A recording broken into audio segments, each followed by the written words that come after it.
India ने recently Iran के साथ चाबहार पोर्ट में ऑपरेट करने के लिए 10 साल के एक कॉन्ट्रैक्ट में साइन किया है। इसका मतलब है कि 10 साल तक इसे ऑपरेट करने की जिम्मेदारी इंडिया के पास होगी।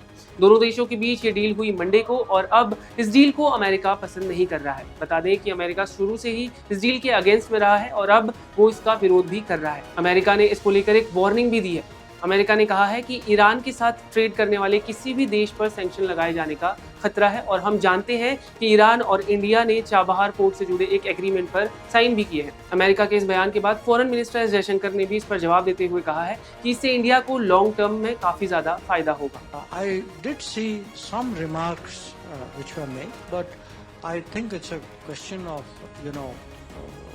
communicating and convincing and getting people to understand that this is actually for everybody's benefit. I don't think people should take a narrow view of it, and they have not done so in the past.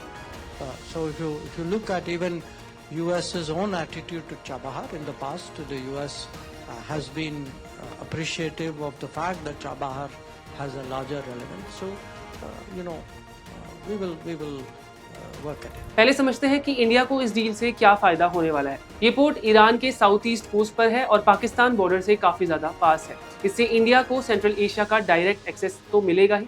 इस port से न सिर्फ पाकिस्तान पर India की dependency कम हो सकती है, बल्कि इंडिया अपने ट्रेड रूट्स को डाइवर्सिफाई भी कर सकता है।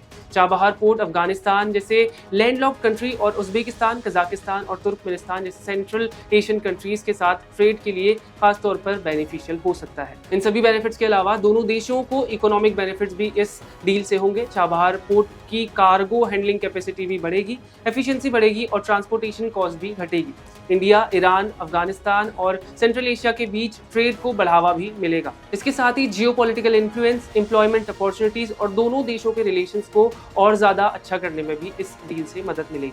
अब अमेरिका और ईरान के बीच रिश्ते काफी ज्यादा अच्छे नहीं हैं और उसके चलते ही ईरान पर कई सैंक्शंस भी लगे हुए हैं और अमेरिका ने कहा है कि वो इन सैंक्शंस को जारी रखेगा। आपका क्या सोचना है इस पर? हमें कमेंट करके जरूर बताएं। धन्यवाद।